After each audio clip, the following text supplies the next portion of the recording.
Pada kesempatan kali ini kita membahas sebuah tema yang berkaitan dengan akidah.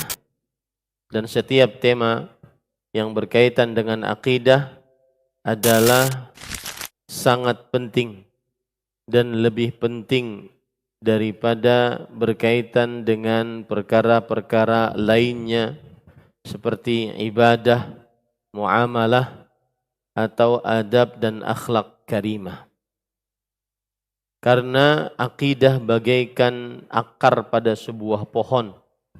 Pohon akan tumbuh, menjulang ke langit, diambil berbuah, diambil manfaatnya apabila mempunyai akar yang kokoh. Allah Subhanahu wa taala berfirman, "Alam tara kaifa daraballahu mathalan kalimatan thayyibah ka syajaratin thayyibah asluha thabitun wa far'uha fis sama."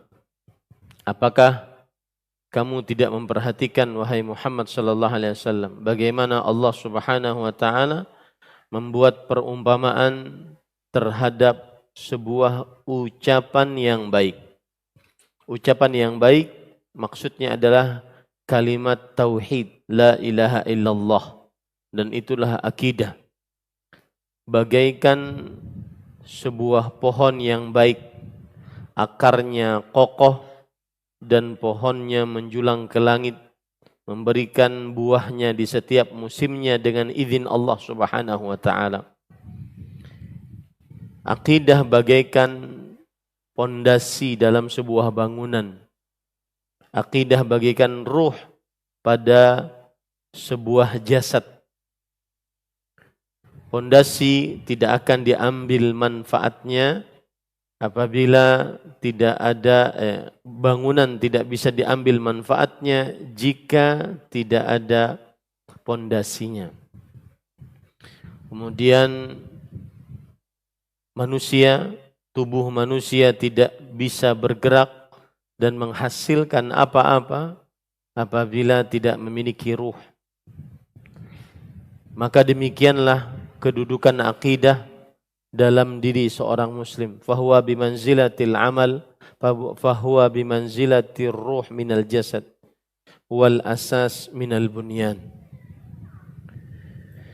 Dan manhaj salaf berkaitan dengan akidah karena berkaitan dengan keyakinan seorang muslim terhadap agamanya.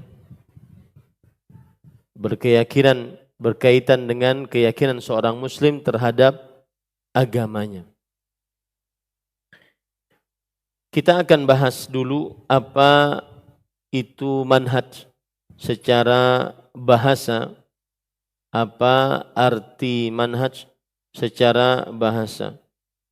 Disebutkan di dalam kitab Al-Wajiz fi Manhajis Salafis Salih, ringkasan dalam manhaj salafus salih yang ditulis oleh Fadilat Syekh Abu Muhammad Abdul Qadir Al-Arnaud hafizahullahu ta'ala, bahwa al-manhaj ataupun an-nahj ataupun al-minhaj semuanya kata yang hampir sama maknanya, dan maknanya adalah at-tariqul wadih al-bayyin, jalan yang jelas dan terang. Allah Subhanahu wa taala berfirman dalam surat Al-Maidah ayat 48, "Likullin ja'alna minkum syir'atan wa minhaja." Setiap dari kalian kami jadikan syariat dan minhajan. Minhajan artinya jalan yang terang dan jelas. Pada ayat ini Allah Subhanahu wa taala menjadikan setiap umat syariatnya masing-masing. Kemudian jalannya masing-masing. Maka bagi pengikut kitab Taurat mempunyai syariat, bagi pengikut kitab Injil mempunyai syariat, dan bagi pengikut kitab Al-Quran Al-Karim mempunyai syariat. Maka manhaj artinya jalan yang jelas dan terang. Jalan yang jelas dan terang. Adapun salaf secara bahasa adalah ma madha wa taqaddam. Apa saja yang telah berlalu dan apa saja yang sudah dahulu. Apa saja yang telah berlalu dan apa saja yang sudah dahulu. Itu adalah arti salaf secara bahasa. Dan Allah Subhanahu wa taala berfirman dalam surat Al-A'raf ayat 55 sampai 56, "Falamma asafuna intaqamna minhum." Asafuna artinya ketika mereka membuat aghdabuna, membuat kami marah, maka kami balas mereka. Fa aghraqnahum ajma'in. Maka kami tenggelamkan mereka seluruhnya. Faja'alnahum salafan wa mathalan lil akhirin. Maka kami jadikan mereka sebagai salaf, orang-orang yang terdahulu. Itu arti salaf secara bahasa, orang-orang yang terdahulu. Dan sebagai perumpamaan bagi orang-orang yang datang belakangan. Maka para ikhwan yang dirahmati oleh Allah, arti salaf adalah man taqaddama min abaika wa dhawi qarabatika alladzina hum fawqaka fis sinni wal fadl. As-salaf adalah orang yang mendahuluimu dari nenek moyangmu dan kerabatmu yang mereka lebih atas darimu di dalam umur dan kemuliaan. Ini adalah arti salaf secara bahasa. Dan kata salaf sebagaimana sudah saya sebutkan di dalam Al-Quran ada, kemudian juga di dalam hadis-hadis Rasul sallallahu alaihi wasallam juga ada. Di antaranya perkataan Nabi Muhammad sallallahu alaihi wasallam kepada Fatimah radhiyallahu anha, "Ni'mas salafu ana laki." Yang artinya sebaik-baik orang yang mendahuluimu adalah aku, wahai Fatimah radhiyallahu anha.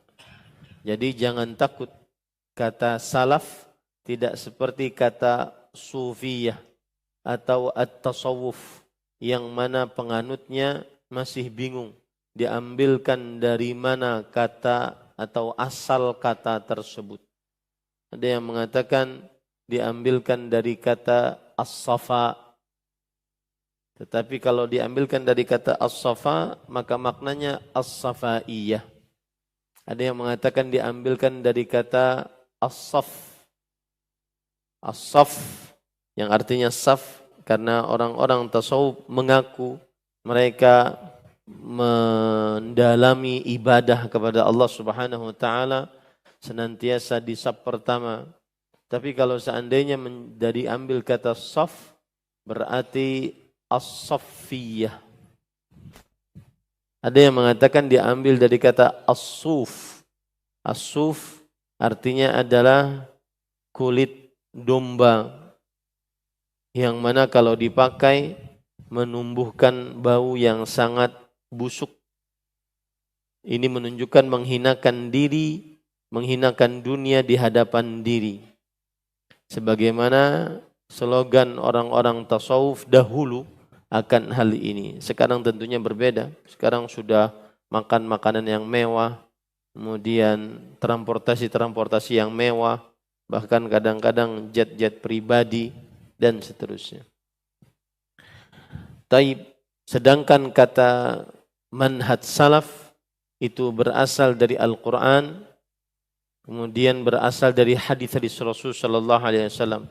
Bahkan di dalam doa yang diajarkan dari Al-Hasan Al-Basri rahimahullah, ketika sholat jenazah atas seorang bayi, maka doanya adalah Allahumma ja'alhu lana faratan wa salafan. Ya Allah, jadikanlah bayi ini untuk kami sebagai tabungan dan salafan, amal saleh yang mendahului kami. Maka salaf adalah yang sudah terdapat di dalam Al-Quran atau hadis-hadis Rasul sallallahu alaihi wa ala alihi wasallam. Kemudian pada ikhwan yang dirahmati oleh Allah Subhanahu wa taala, ada penggabungan kata saleh di dalam kata as-salaf as-saleh. Ada penggabungan kata saleh di dalam kata as-salaf.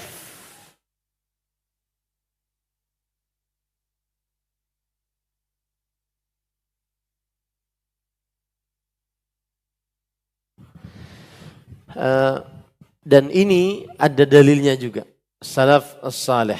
Sebagaimana ada seorang sahabat yang meninggal, kemudian Rasulullah sallallahu alaihi wa ala alihi wasallam bersabda kepada orang yang meninggal tersebut, kalau tidak salah nanti saya akan carikan hadisnya, ilhaqi bi salafika bi salafina salih. Wahai perempuan yang meninggal, bergabunglah engkau dengan salaf, orang yang terdahulu dari kita, bi salafina, orang yang terdahulu dari kita yang meninggal, as-salih, yang saleh. Makanya disebut dengan salaf as-salih, as-salaf as-salih. As-salaf as-salih yang terlebih dahulu meninggal, yang dimaksud oleh Nabi Muhammad SAW adalah Uthman bin Mad'un radhiyallahu anhu, sahabat Nabi yang paling pertama dikubur di kuburan Baqi' al-Gharqad. Dikubur di kuburan Baqi' al-Gharqad. Para ikhwan yang dirahmati oleh Allah Subhanahu wa taala,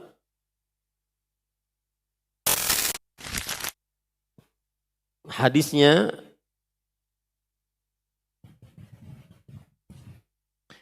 diriwayatkan oleh Imam At-Tabarani dalam kitabnya Al-Mu'jamul Kabir, kemudian Imam At-Tayalisi dalam kitabnya Al-Musnad, ketika meninggal Uthman bin Mad'un radhiyallahu anhu, maka seorang perempuan berkata, hani'an laka al-jannah Uthman bin Mad'un.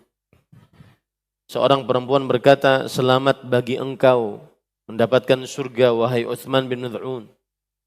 Kemudian Rasulullah sallallahu alaihi wasallam melihat kepada perempuan tersebut dalam keadaan marah.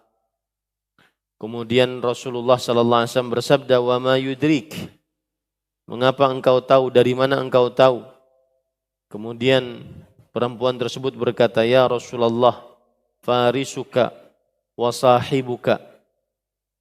Uthman bin Mad'un adalah ahli penunggang kuda pasukan engkau dan sahabat engkau. Kemudian Rasulullah sallallahu alaihi wasallam bersabda, wallah inni ara inni Rasulullah wa ma adri ma yuf'alu bi fa ashfaqan nasu ala Uthman. Demi Allah, aku saja Rasulullah, aku tidak tahu bagaimana nasibku. Maka orang-orang pun sedih dengan nasib Uthman bin Mad'un.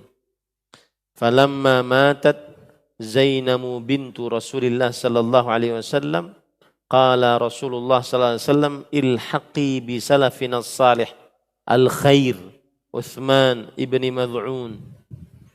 Ketika meninggal Zainab, anak pertama Rasulullah sallallahu alaihi wasallam yang perempuan, Zainab ibnatu Rasulillah sallallahu alaihi wasallam radhiyallahu anha, saat meninggal Rasul sallallahu alaihi wasallam menguburkannya di kuburan Baqi'.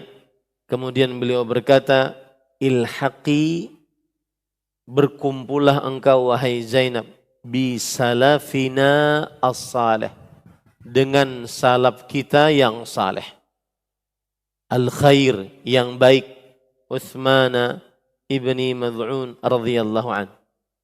Uthman bin Mad'un radhiyallahu anhu. Ini menunjukkan bahwa kata salafus salih bukan dari buatan manusia, apalagi orang-orang Wahabi, bukan. Kata manhaj ada dalam Al-Quran, kata salaf ada dalam Al-Quran, dalam hadis, kemudian dalam perkataan para salafus salih.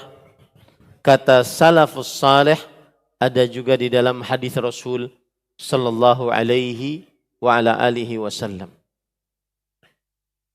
Taib. Kemudian para ikhwan yang dirahmati oleh Allah Subhanahu wa taala, salaf saleh berarti orang-orang yang mendahului kita. Siapa orang-orang yang mendahului kita yang saleh, yang baik itu? Maka jawabannya adalah 3 kurun yang disebutkan oleh Rasulullah sallallahu alaihi wasallam. Khairun nasi qarni, thumma alladhina yalunahum, thumma alladhina yalunahum. Sebaik-baik manusia adalah yang hidup di kurunku, yaitu di zaman Rasulullah sallallahu alaihi wasallam, dan mereka adalah para sahabat. Dan para sahabat Nabi radhiyallahu anhum adalah man laqiyan nabiyya sallallahu alaihi wasallam wa huwa mu'min wa mata 'alal iman walau lahzah. Barang siapa yang bertemu dengan Rasul sallallahu alaihi wasallam walau sebentar, bertemu bukan melihat. Karena di antara para sahabat Nabi ada yang buta, tidak melihat. Bertemu dengan Rasul sallallahu alaihi wasallam dalam walau sebentar, walau dari jauh, dan dia beriman dan mati di atas keimanan, maka itu adalah sahabat Rasul sallallahu alaihi wasallam. Dan akhiru man mata minas sahabah, yang paling terakhir meninggal dari para sahabat Nabi radhiyallahu anhum, mereka di antaranya adalah Jabir bin Abdullah Al-Ansari radhiyallahu an, yang wafat pada tahun 78 Hijriah. Ini adalah generasi pertama terbaik dari para umat Nabi Muhammad sallallahu alaihi wasallam. Kalau boleh dirunut manusia itu yang paling terbaik para rasul, para nabi, kemudian para sahabat Nabi radhiyallahu anhum. Dan para sahabat Nabi radhiyallahu anhum manusia-manusia yang paling terbaik setelah para rasul, para nabi alaihi wassalatu wassalam. Kemudian yang selanjutnya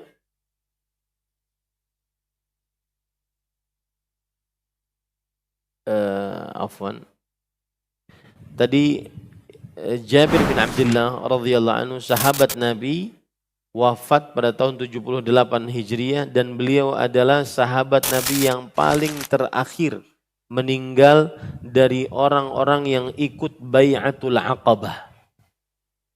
Bai'atul Aqabah.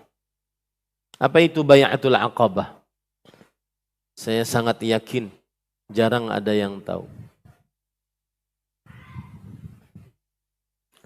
Nah, apa itu Bai'atul Aqabah? Ya umat Muhammad sallallahu alaihi wasallam, ada yang tahu? La haula wala quwwata illa billah. Fakabbir arba'an liwafatina. Maka ucapkanlah takbir 4 kali untuk wafatnya umat Nabi Muhammad sallallahu alaihi wasallam. Apa itu Bai'atul Aqabah? Searching. AI. Cari. Boleh pakai AI. Asalkan sudah belajar sebelumnya. AI itu bagaikan ilmu taisir, ilmu mempermudah. bukan ilmu ta'sil, bukan ilmu untuk menjadi pondasi, mempermudah. Syaratnya harus belajar sebelumnya. Apa itu Bai'atul Aqabah? Siapa yang searching? Anak-anak Gen Z, mana? Searching Pak. Apa Mas? Belum dapat juga?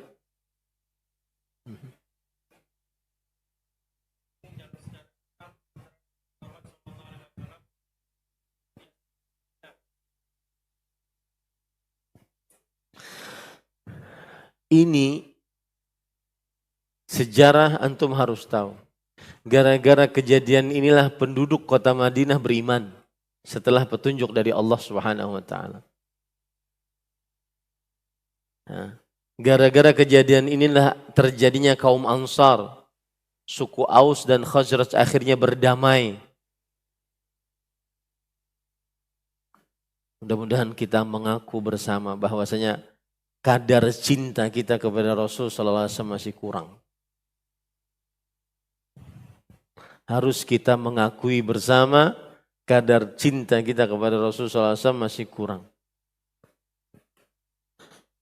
Umur manusia dibagi oleh Imam Ibnul Jauzi dalam kitabnya Tanbihun Naim menjadi 5. 0 sampai 15 umur anak-anak, 15 sampai 35 masa muda, 35 sampai 50 masa matang, 50 sampai 60 masa tua, 60 sampai 80 super tua. Kapan mau mendalami sejarah Rasul sallallahu alaihi wasallam?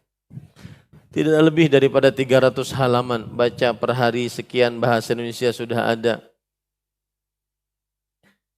Ya. Bai'atul Aqabah adalah perjanjian di sebuah lembah bernama Aqabah dan dia terjadi 2 kali. Yaitu orang-orang penduduk kota Madinah membaiat Rasul sallallahu alaihi wasallam dalam jumlah belasan manusia. Kemudian pulang mereka ke kota Madinah setelah haji, tahun depannya mereka datang lagi membaiat Rasul sallallahu alaihi wasallam dalam jumlah 70-an. Dan akhirnya merekalah yang menyebarkan Islam di tengah penduduk kota Madinah. Sebelum Nabi Muhammad sallallahu alaihi wasallam berhijrah, penduduk kota Madinah seluruhnya hampir sudah masuk dalam agama Islam. Salah seorang yang berbaiat pada Bai'atul Aqabah, Jabir bin Abdullah. Sahabat terakhir Nabi yang paling terakhir meninggal dari orang-orang yang ikut baiat tersebut tahun 78 Hijriah adalah Jabir bin Abdullah Al-Ansari radhiyallahu an. Ada lagi baiat yang kedua, Bai'atur Ridwan. Siapa yang tahu? Terakhir sahabat Nabi yang meninggal pada saat Bai'atur Ridwan adalah Amr ibn Huraith yang wafat di kota Mekah pada tahun 85 Hijriah. Apa itu Bai'atur Ridwan? Bai'atur Ridwan terjadi pada tahun ke-6 Hijriah. Pada tahun ke-6 Hijriah. Taib. Para ikhwan yang dirahmati oleh Allah Subhanahu wa taala, yang jelas sahabat Nabi yang paling terakhir dengan ijma' adalah Abu Tufail.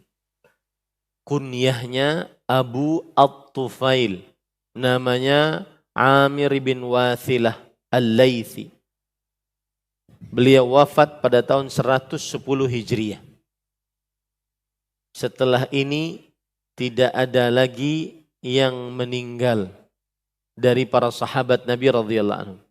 Akhir generasi salaf saleh dari para sahabat adalah Abu Tufail Amir bin Wathilah Al-Laythi radhiyallahu anhu. Kemudian akhir dari tabi'i, sahabat Nabi yang melihat Nabi walau sebentar, yang bertemu dengan Nabi walau sebentar, beriman dan mati di atas keimanan. Kemudian ilmunya turun kepada tabi'in, generasi kedua terbaik umat Islam. akhir tabi'in meninggal adalah bernama Khalaf bin Khalifah Al-Kufi Al-Mu'ammar. Khalaf bin Khalifah Al-Kufi Al-Mu'ammar, wafat pada tahun 181 Hijriah. Wafat pada tahun 181 Hijriah. Kemudian generasi ketiga yaitu generasi tabi'ut tabi'in. Maka mereka yang meninggal yang terakhir dari kalangan tabi'ut tabi'in adalah yaitu seorang yang bernama Hasan bin Arafah. Hasan bin Arafah Al-Baghdadi Al-Kufi. Wafat kalau tidak salah tahun 275 Hijriah. Inilah generasi terakhir dari salafus saleh. Kita bulatkan menjadi 300 tahun Hijriah. Persis seperti yang disebutkan oleh Rasulullah sallallahu alaihi wasallam, khairun nasi qarni. Sebaik-baik umatku, sebaik-baik manusia adalah yang hidup di kurunku 100 tahun. Tsummal ladzina yalunahum, kemudian kurun yang kedua 100 tahun yang kedua. Tsummal ladzina yalunahum 100 tahun yang ketiga. Lalu para ikhwan yang dirahmati oleh Allah Subhanahu wa taala, apakah imam yang 4 itu termasuk daripada salafus saleh? Apakah imam yang 4 termasuk daripada salafus saleh? Siapa imam yang 4? Imam yang 4 adalah yang pertama yaitu Imam Abu Hanifah rahimahullahu ta'ala. Yang kedua adalah Imam Malik ibn Anas. Yang ketiga Imam Asy-Syafi'i rahimahullahu ta'ala. Kemudian yang keempat adalah Imam Ahmad ibn Hanbal. Maka jawabannya iya, al-a'immah al-arba'ah hum minas salafus salih. Imam yang 4 termasuk daripada para salafus salih. Karena Imam An-Nu'man bin Thabit atau yang disebut dengan Imam Abu Hanifah, beliau wafat pada tahun 150 Hijriah. 150 Hijriah. Bahkan beliau disebut sebagai seorang tabi'i karena bertemu dengan sahabat Nabi. Kemudian Imam Malik ibni Anas wafat pada tahun 179 Hijriah. Beliau disebut-sebut, ada yang mengatakan seorang tabi'i, tapi yang paling kuat beliau adalah tabi'ut tabi'in. Kemudian Muhammad ibnu Idris Asy-Syafi'i, Imam Asy-Syafi'i rahimahullah, wafat pada tahun 204 Hijriah. Maka beliau adalah ulama yang hidup di abad kedua Hijriah, yaitu di kalangan tabi'ut tabi'in. Kemudian Imam Ahmad ibn Hanbal rahimahumullahu ta'ala wafat pada tahun 241 Hijriah. Tetapi semua imam ini di bawah dari para sahabat Nabi radhiyallahu anhu. Di bawah dari para sahabat Nabi radhiyallahu anhu. Baik. Kalau sudah kita pahami itu, apa arti secara bahasa manhaj? Apa arti secara bahasa as-salaf? Apa arti kapankah zaman as-salaf as-salih? Kalau sudah kita pahami itu, maka sekarang kita ingin mendefinisikan apa itu manhaj as-salaf as-salih atau yang disebut dengan as-salafiyah. Apa itu manhaj as-salaf as-salih atau yang disebut dengan as-salafiyah? Sebagaimana yang sudah kita pelajari tadi, manhaj adalah jalan yang terang dan jelas. As-salaf, orang-orang yang terdahulu Yang saleh berarti para sahabat, para tabi'in, para tabi'ut tabi'in. Berarti yang dimaksud adalah manhaj salaf as-saleh, beragama yang jelas berdasarkan pemahaman para salaf as-saleh. Itu adalah pengertian dari salaf as-saleh. Beragama yang jelas berdasarkan pemahaman para salaf as-saleh. Ini para ikhwan yang dirahmati oleh Allah Subhanahu wa ta'ala.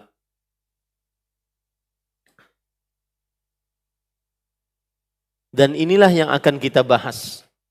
Bagaimana beragama yang jelas dan terang berdasarkan pemahaman para salafus saleh, para sahabat, para tabi'in, para tabi'ut tabi'in. Itu yang akan kita bahas insyaallahu ta'ala. Naam. Para ikhwan yang dirahmati oleh Allah, poin yang pertama, beragama yang jelas dengan pemahaman para salafus saleh. Tata cara beragama yang diajarkan oleh para salafus saleh adalah yang pertama, ta'zimun nusus asy-syar'iyyah, mengagungkan dalil-dalil syariat. Dan dalil-dalil syariat yang dimaksud adalah Al-Quran dan hadis serta ijma' para salafus saleh. Adapun qiyas, terjadi khilaf di antara para ulama dan wallahu a'lam dia diperlukan jika dalam keadaan terpaksa.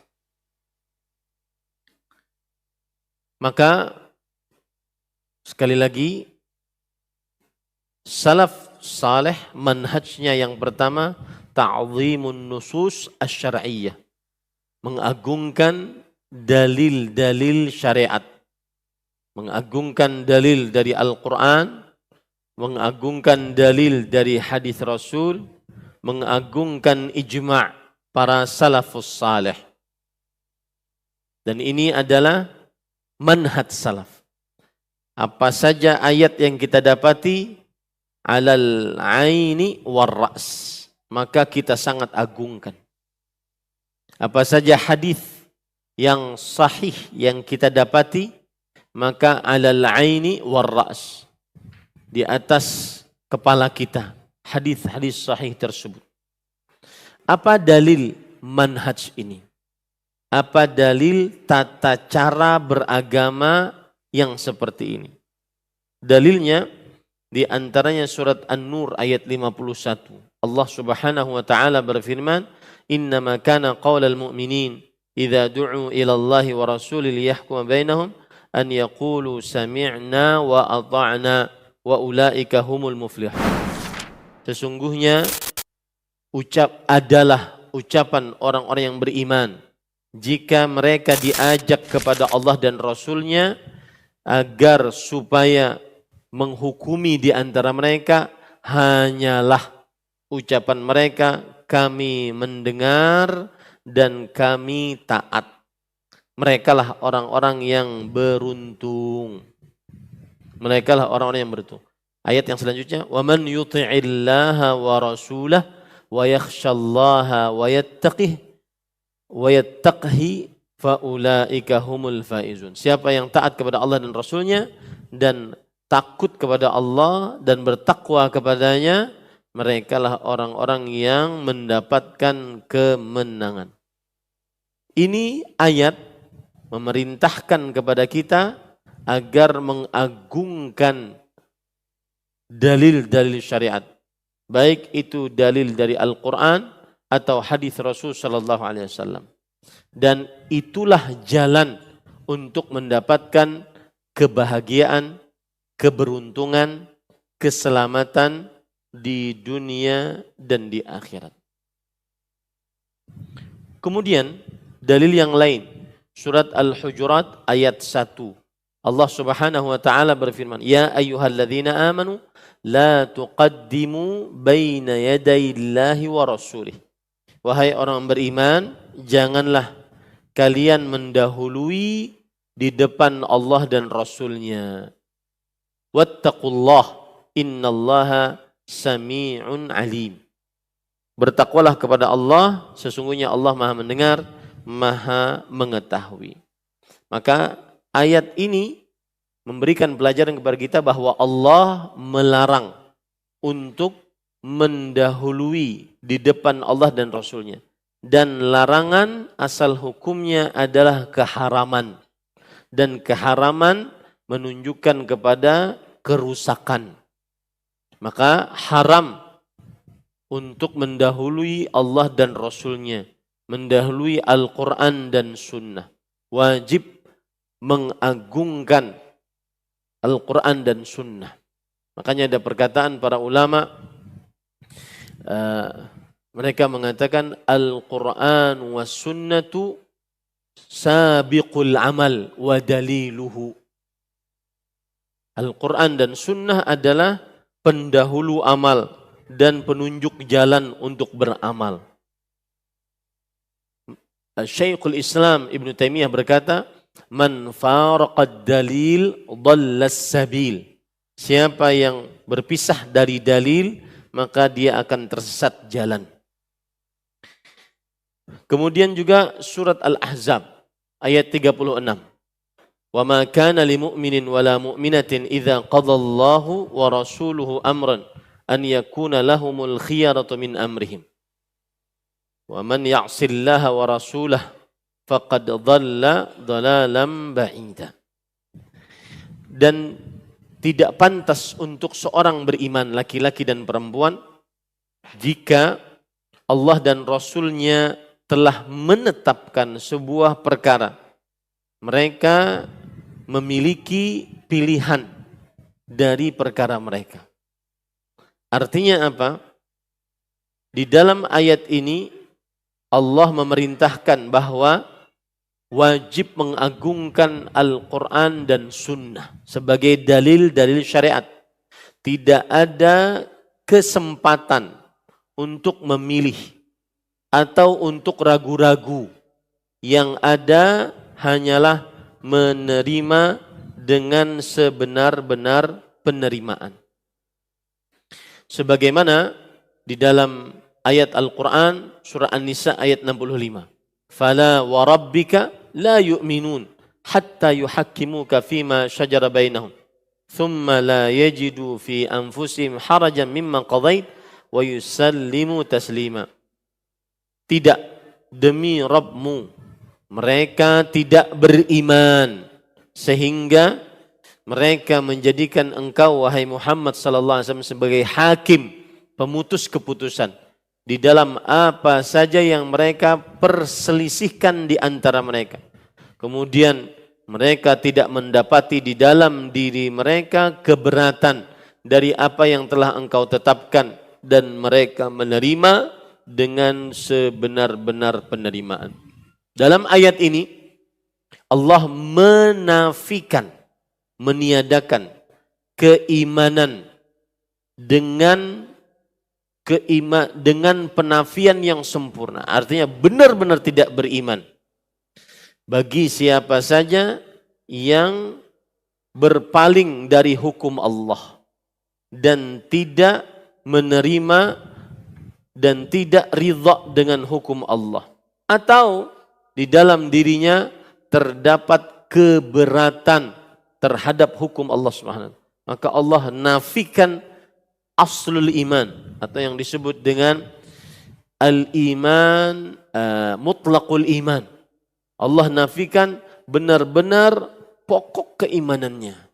Tidak beriman, yang menolak hukum Allah, yang tidak ridha dengan hukum Allah, atau yang mendapati di dalam dirinya keberatan atas hukum Allah.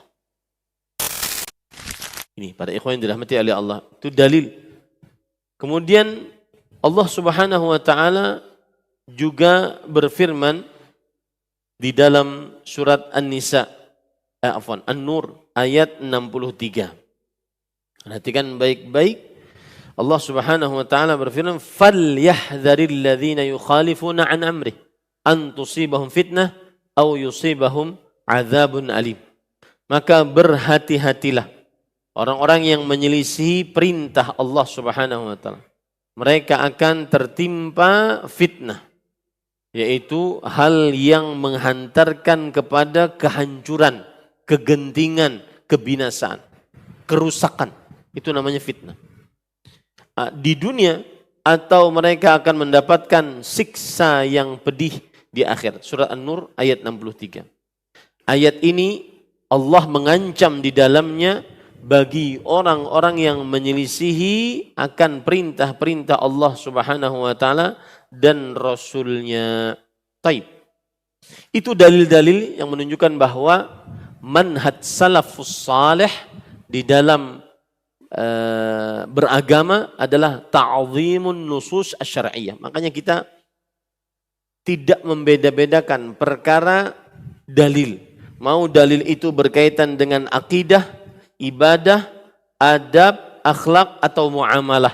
Kita tidak beda-bedakan dalil tersebut. Kita wajib mengagungkannya, memuliakannya, menghormatinya. Oleh karenanya pernah ada di negeri ini orang yang meremehkan perkara jenggot. Meskipun nanti saya akan sebutkan bahwa menjadi seorang salafi bukan hanya urusan jenggot. Bukan hanya urusan celana di atas 2 mata kaki. Bukan hanya urusan cadar, berjilbab lebar, berjubah panjang. Bukan. Nanti saya akan singgung itu. Kalau saya lupa mohon diingatkan. Maka menganggap bahwa semakin panjang jenggot semakin goblok. Kemudian mencela hadis tentang suddul furaj, mengisi kekosongan di antara saf. Biarkan sholat bersama syaitan. Ini bukan urusan remeh dilihat dari sisi pengagungan terhadap nas syariat. Ini bukan urusan remeh dilihat dari sisi pengagungan terhadap dalil-dalil syar'i, baik Al-Quran atau hadis Rasul sallallahu alaihi wasallam.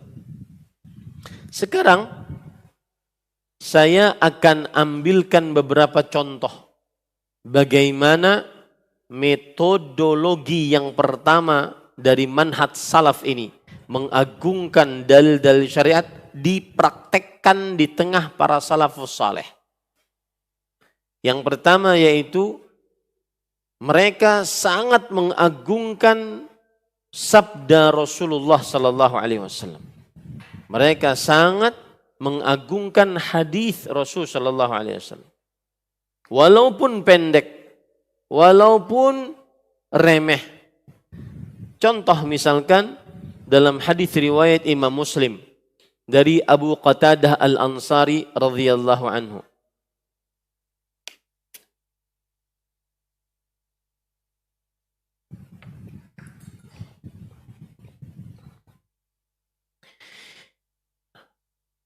Beliau bercerita, "Kunna 'inda Imran ibni Husain fi rahtin minna." Ada seorang sahabat bernama Imran bin Husain. Waktu itu murid-muridnya sekitar 10-an orang berkumpul. Dan di dalam perkumpulan tersebut ada Abu Qatadah. Wa fina Bushair ibn Ka'ab. Dan di tengah-tengah kami juga ada seorang yang bernama Bushair bin Ka'ab. Jadi gurunya bernama Imran bin Husain, sahabat Nabi. Kemudian dikerumuni oleh murid-muridnya. Dan salah satu dari muridnya bernama Bushair bin Ka'ab. Fahaddathana Imran yawma idzin. Faqala qala Rasulullah sallallahu alaihi wasallam al-haya'u khairun kulluh. Atau qala al-haya'u kulluhu khair. Maka kemudian Imran bin Husain meriwayatkan bahwa kami sudah mendapatkan hadis dari Rasulullah sallallahu alaihi wasallam bahwa Rasulullah sallallahu alaihi wasallam bersabda, sifat malu, adalah kebaikan seluruhnya. Dalam lafaz yang lain, sifat malu seluruhnya adalah baik. Lafaz pertama, sifat malu adalah kebaikan seluruhnya. Lafaz yang kedua, sifat malu seluruhnya adalah kebaikan.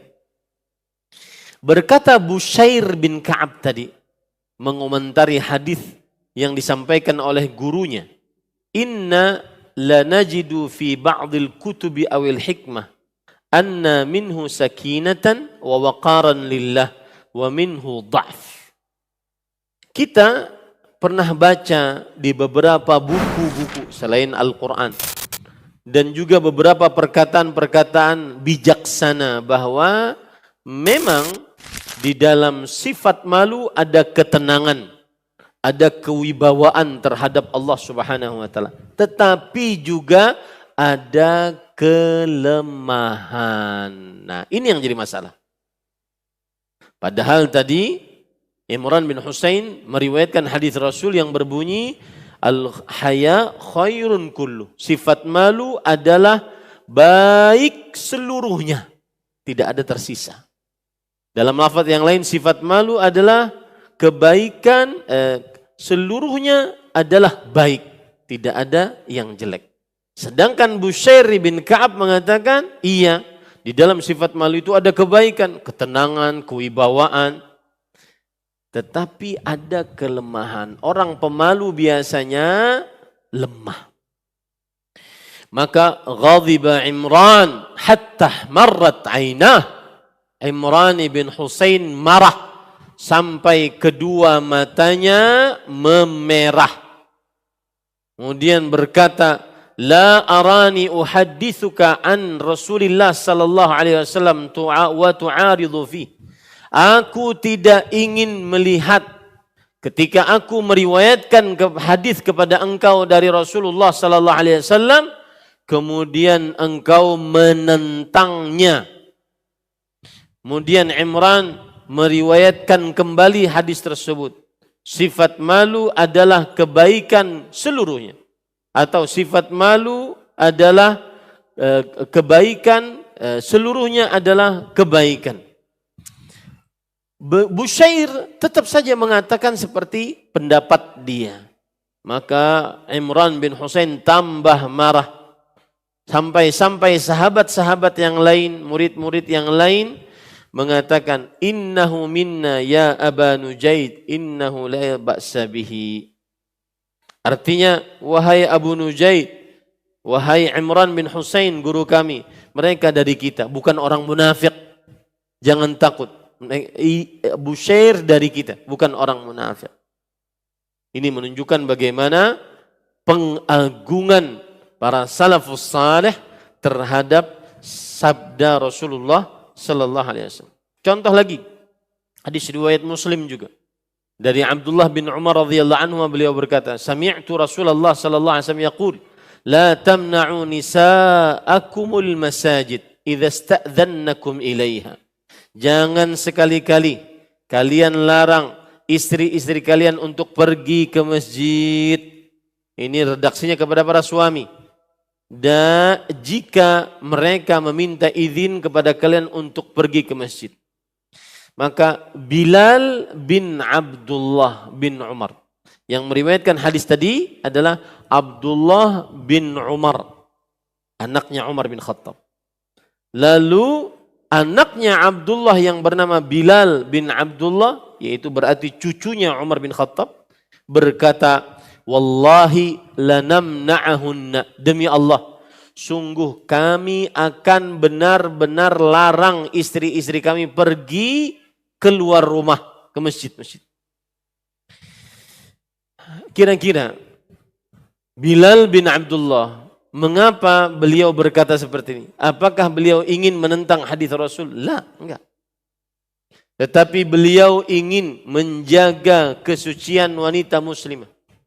Tidak terlalu sering keluar rumah, bertemu dengan laki-laki yang bukan mahram, berjalan-jalan di hadapan laki-laki yang bukan mahram, berjalan melenggak-lenggok di hadapan laki yang bukan mahram, atau memperlihatkan auratnya di hadapan laki-laki yang bukan mahram. Makanya beliau mengatakan, la namna'hun. Demi Allah kami akan larang. Pokoknya kami larang. Maka fa'aqbala alaihi Abdullah. Datang sang bapak yang meriwayatkan hadis. Menghampiri anaknya. Fasabbahu sabban sayyi'an. Abdullah sang bapak menghina anaknya dengan hinaan yang sangat buruk. Ma sami'tuhu sabbahu mislahu qat. Kata yang meriwayatkan hadis ini, aku tidak pernah melihat Abdullah mengumpat, mencaci maki orang di hadapannya sebagaimana beliau mencaci maki Bilal. Apa sebabnya? Sebabnya dijelaskan oleh Abdullah bin Umar radhiyallahu anhuma. Beliau berkata, "Ukhbiruka an Rasulillah sallallahu alaihi wasallam wa taqulu lanamna'hun."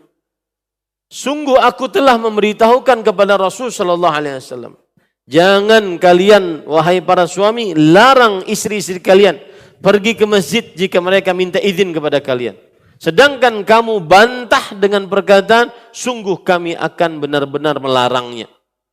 Inilah bagaimana Abdullah bin Umar radhiyallahu anhuma sangat mengagungkan hadis Rasul sallallahu alaihi wasallam, dan itu bentuk metodologi yang pertama, yaitu mengagungkan dalil-dalil syariat.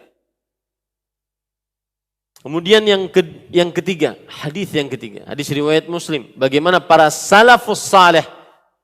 Ya, kalau saya katakan para salafus saleh, yang pertama kali dalam benak antum yang terlintas apa? Para sahabat Nabi, manusia-manusia terbaik daripada orang-orang yang di bawahnya, daripada tabi'in, daripada tabi'un tabi'in, daripada imam-imam, hatta imam yang 4, lebih baik para sahabat Nabi dibandingkan mereka.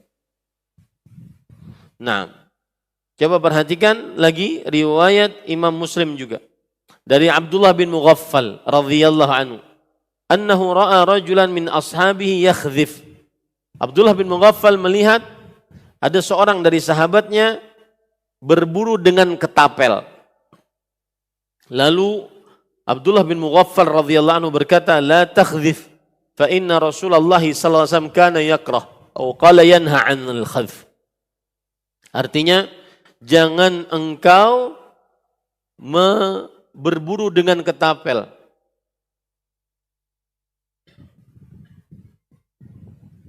Karena Rasulullah sallallahu alaihi wasallam membenci atau melarang berburu dengan ketapel. Kenapa? Fa innahu la yustadu bihi sayd. Tidak bisa berburu dengannya. Hewan buruan tidak tertangkap dengannya. Wala yanka'u bihil adu. Kalaupun berperang dengan ketapel, tidak mematikan musuh. Walakinnahu yaksiru sinna wa yafqaul ain. Yang ada cuma mematahkan kaki, memicakkan mata, dan seterusnya. Kemudian, ternyata Abdullah bin Mughaffal melihat orang itu yang sama, masih saja berburu dengan ketapel. Datang Abdullah bin Mughaffal kepada orang tersebut. Ukhbiruka anna Rasulullah sallallahu alaihi wasallam kana yakrahu aw yanha 'anil khadh, thumma araka takhdhif, la ukallimuka kadza wa kadza. Yang artinya, aku tadi sedang memberitahukan kepada engkau bahwa Rasulullah sallallahu alaihi wasallam membenci berburu dengan ketapel, melarang berburu dengan ketapel. Lalu aku melihat masih saja engkau berketapel. Aku tidak akan berbicara denganmu dari waktu ini.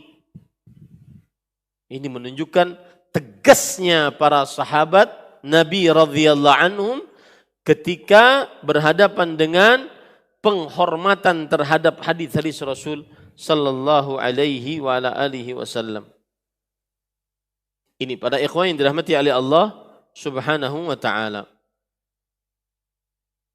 Bahkan, perhatikan, bahkan apabila ada hadis Rasul ditanding dengan perkataan Abu Bakar dan Umar, maka tidak boleh ditanding hadis Rasul dengan perkataan Abu Bakar dan Umar. Padahal kalau dirunut, keutamaan Abu Bakar dan Umar adalah para Rasul, kemudian para Nabi, kemudian Abu Bakar dan Umar, kemudian Utsman, kemudian Ali bin Abi Thalib radhiyallahu anhu. Tartibuhum fil fadl katartibihim fil khilafah. Urutan mereka di dalam kemuliaan sebagaimana urutan mereka di dalam kekhalifahan. Tetapi ketika ada hadis Rasul ditanding dengan perkataan manusia biasa, maka tidak boleh terjadi hal demikian. Coba perhatikan perkataan Abdullah bin Abbas radhiyallahu anhuma. Beliau mengatakan, arahum sayahlakun. Aku berpendapat mereka akan binasa. Kenapa? Qala an-nabiy sallallahu alaihi aqulu qala an-nabiy sallallahu alaihi wasallam thumma yaqul naha Abu Bakr wa Umar. Aku sedang meriwayatkan hadis Rasul. Rasul sallallahu alaihi wasallam bersabda demikian. Tetapi ia membantah bahwa Abu Bakar dan Umar melarang akan hal tersebut. Ini tidak benar, tidak boleh. Apalagi perkataan orang-orang yang di bawah dari Abu Bakar dan Umar. Tidak boleh ditanding dalil-dalil syariat dengan perkataan manusia siapapun. Sampai Abu Bakar dan Umar. Tidak boleh. Apalagi cuma perkataan Pak Ustadz, Pak Yai, Pak Habib, Pak lainnya. Tidak bisa ditanding hadis Rasul sallallahu alaihi wasallam. Nah. Ini para ikhwah yang dirahmati oleh Allah Subhanahu wa taala. Cara yang kedua, bagaimana para salafus saleh mengagungkan dalil-dalil syariat, yaitu sangat teliti di dalam mengerjakan sunnah Nabi Muhammad sallallahu alaihi wasallam. Sangat teliti di dalam mengerjakan sunnah Rasul sallallahu alaihi wasallam. Sunnah di sini maksudnya adalah ajaran Rasul. Sangat teliti. Coba kita perhatikan para ikhwan yang dirahmati oleh Allah Subhanahu wa taala. Dalam hadis riwayat Imam Tirmidzi ada seorang yang bersin di samping Abdullah bin Umar. Lalu ia mengatakan alhamdulillah wassalamu ala Rasulillah. Maka Abdullah bin Umar radhiyallahu anhu berkata, wa ana aqul alhamdulillah wassalamu ala Rasulillah walakin laisa hakadha 'allamana Rasulullah sallallahu alaihi wasallam 'allamana an naqul alhamdulillah ala kulli hal. Kata beliau, aku pun juga mengucapkan alhamdulillah wassalamu ala Rasulillah, tapi untuk bersin bukan itu bacaannya. Cukup bacaannya adalah alhamdulillah ala kulli hal. Begitulah yang diajarkan kepada kami oleh Rasulullah sallallahu alaihi wa ala alihi wasallam. Paham ya? Lihat, mereka sangat teliti di dalam mengerjakan ajaran Rasul sallallahu alaihi wasallam. Lihat lagi para ikhwan yang dirahmati oleh Allah Subhanahu wa taala.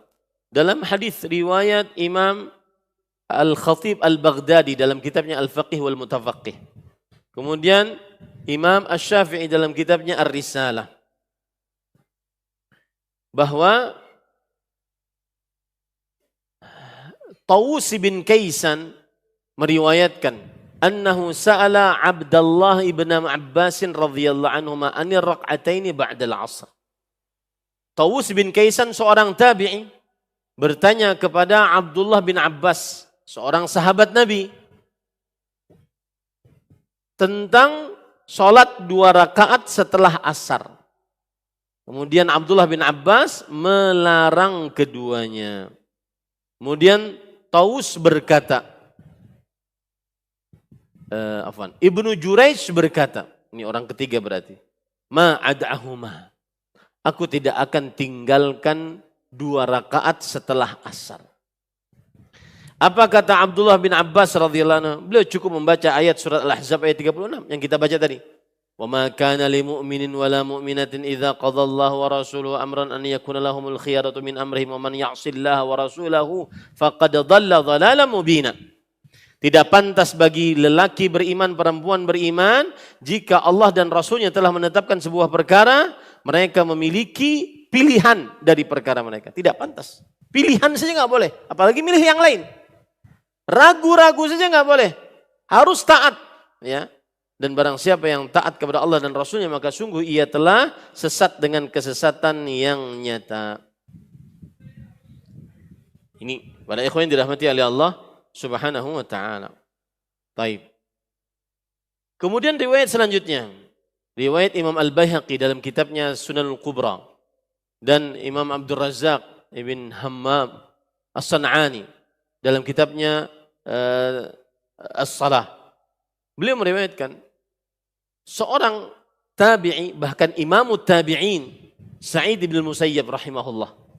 Beliau melihat seorang lelaki yang sholat setelah sholat subuh, setelah azan subuh. Sholat 2 rakaat, lalu sholat lagi, menunggu iqamah, lalu sholat lagi. Dia memperbanyak rukuk dan sujudnya di dalam sholat tersebut. Kemudian Sa'id bin Musayyab melarangnya. Karena sholat antara azan dan iqamah di waktu subuh hanya 2 rakaat. Raka'atul fajri khairun minad dunya wa ma fiha. 2 rakaat subuh lebih baik daripada dunia dan seisinya. Maka kemudian dilarang oleh Sa'id bin Musayyab orang tersebut. Orang tersebut menjawab, "Ya Aba Muhammad, yu'adzibunillahu ala salah." Wahai Abu Muhammad, apakah Allah akan menyiksaku karena aku sholat? Apakah Allah akan menyiksaku karena aku sholat? Maka Abu Muhammad Sa'id bin Musayyab menjawab, "La. Lakin yu'adzibuka ala khilafis sunnah." Tidak. Akan tetapi Allah akan menyiksamu karena tidak sesuai dengan sunnah. Saya masih ingat dulu awal-awal kenal dakwah ini, saya sering mendengar kaset-kaset debatnya Syekh Muhammad Nasiruddin Al-Albani rahimahullah. Dulu kita mainannya kaset. Sekarang kan cuma file-file aja, 2 kaset gitu. Kaset banyak, beli, dapat gaji, mahasiswa dapat gaji, beli kaset. Saya dengarkan.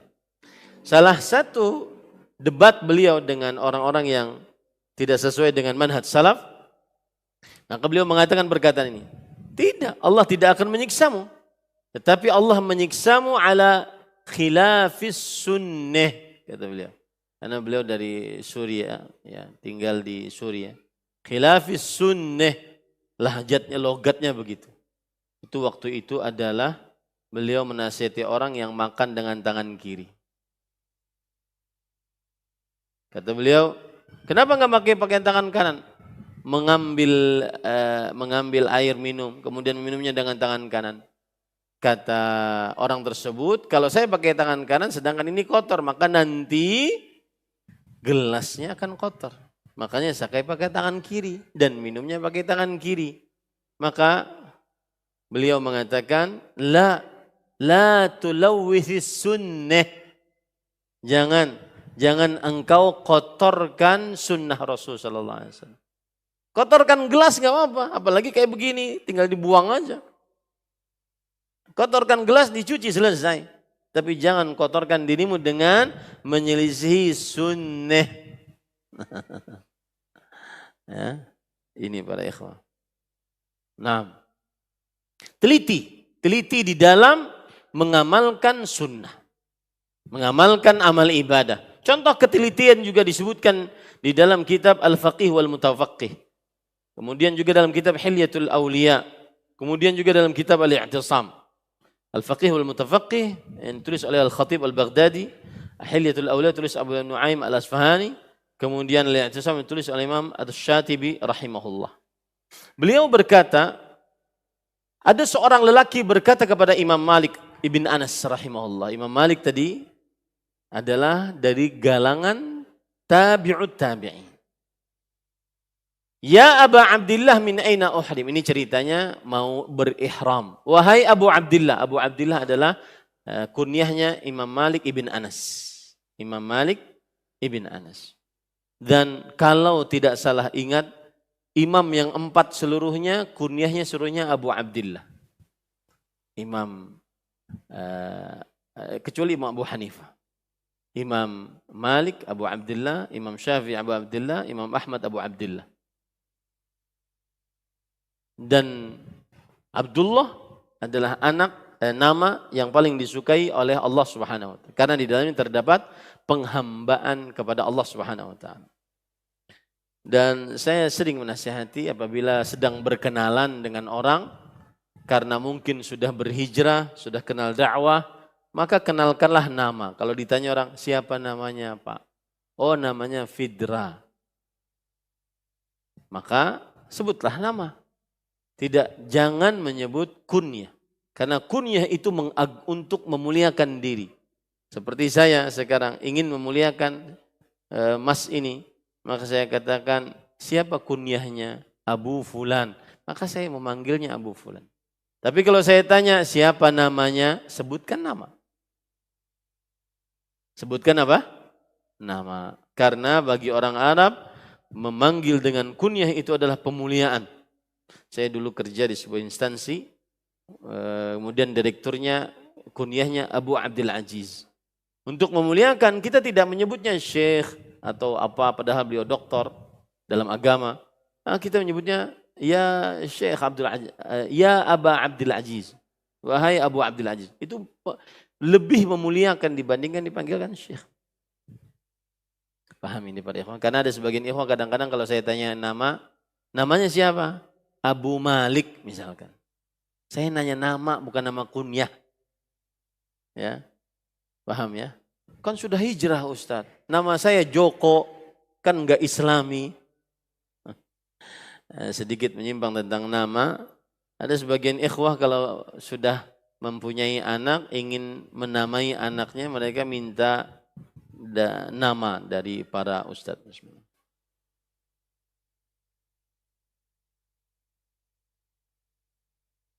Boleh saja, cuma permintaannya jangan aneh-aneh.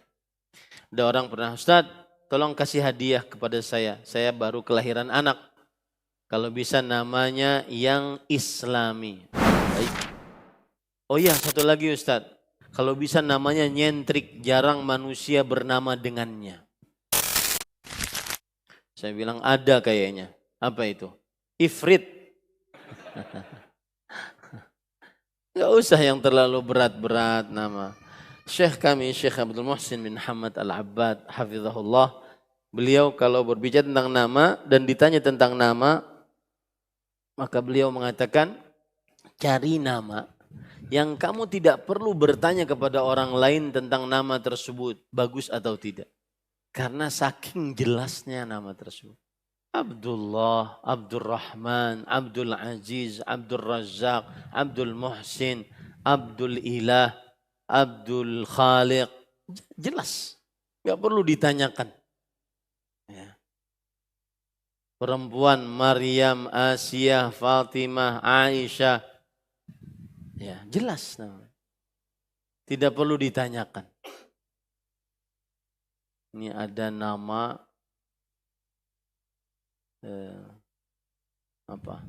namanya Muhammad Al-Khaliq. Itu nama Muhammad Khaliq kalau saya enggak pakai al dia. Muhammad Khaliq. Itu nama santri saya. Saya bilang, ya akhi, berubah ini. Bilang ke orang tuamu, rubah. Tidak boleh. Karena Khaliq adalah nama khusus milik Allah. Tidak ada yang maha pencipta kecuali siapa? Allah. Muhammad Abdul Khaliq. Akhirnya dirubah. Orang tuanya taat sama kiainya.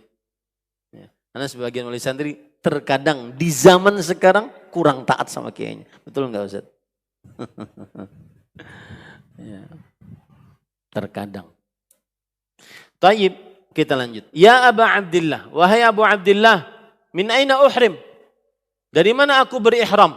Ihram itu adalah berniat untuk masuk mengerjakan ibadah haji dan umrah. Kata Imam Malik, gampang. Min Dzul Hulaifah, haitsu ahrama Rasul sallallahu alaihi wasallam. Dari Dzul Hulaifah, yang orang Indonesia menyebutnya Bir Ali. Bir Ali itu dari kata Bi'ru Ali, sumurnya Ali. Sampai ke Tulung Agung jadi Bir Ali. Ya. Seperti misalkan nama anak Siti Fatimah. Siti Fatimah. Siti itu sebenarnya bahasa Arab. yaitu orang Arab menyebut wahai tuanku putri dengan bahasa sayyidati. Tapi kalau orang Arab ngomongnya cepat, Siti Fatimah. Orang Tulungagung dengarnya Siti watae. Jadilah Siti Fatimah. Ya. Siti Aminah, Siti Khadijah, Siti Aisyah. Tayyib. Yang jelas dari Dzulhulaifah. Namanya sebenarnya Dzulhulaifah, bukan Bir Ali. Di mana Rasul SAW pernah berihram di situ. Maka kemudian orang tersebut menjawab, inni uridu an uhrima minal masjidi min indil qabr. Aku ingin berihram di Masjid Nabawi, di samping kuburan. Anggap ya Pak, ini Mekah, ini Dzulhulaifah, ini Masjid Nabawi. Di dalamnya ada kuburan Nabi. Ya, Mekah, Dzulhulaifah, ini Masjid Nabawi. Kata Imam Malik rahimahullah, berihram di sini, Dzulhulaifah. Kata orang tersebut, enggak, saya mau berihram di sini, di samping kuburan di Masjid Nabi Muhammad sallallahu alaihi wasallam. Kata Imam Malik rahimahullah, la taf'al. Jangan engkau lakukan itu. Fa inni akhsha 'alaikal fitnah. Jangan engkau lakukan. Aku khawatir terjadi kehancuran padamu. Orang tersebut menjawab, wa ayyu fitnatin fi hadhi? Innama hiya amyal aziduha. Kehancuran apa yang aku dapatkan? Hanya beberapa jarak saja aku tambahi. Yang asalnya di sini, aku tambahi lebih jauh, lebih bagus. Hanya tambahan beberapa mil saja. Maka kata Imam Malik rahimahullah, lihat perkataan seorang alim. Wa ayyu fitnah a'zamu min an tara annaka sabaqta ila fadilah qassara anha Rasulullah SAW.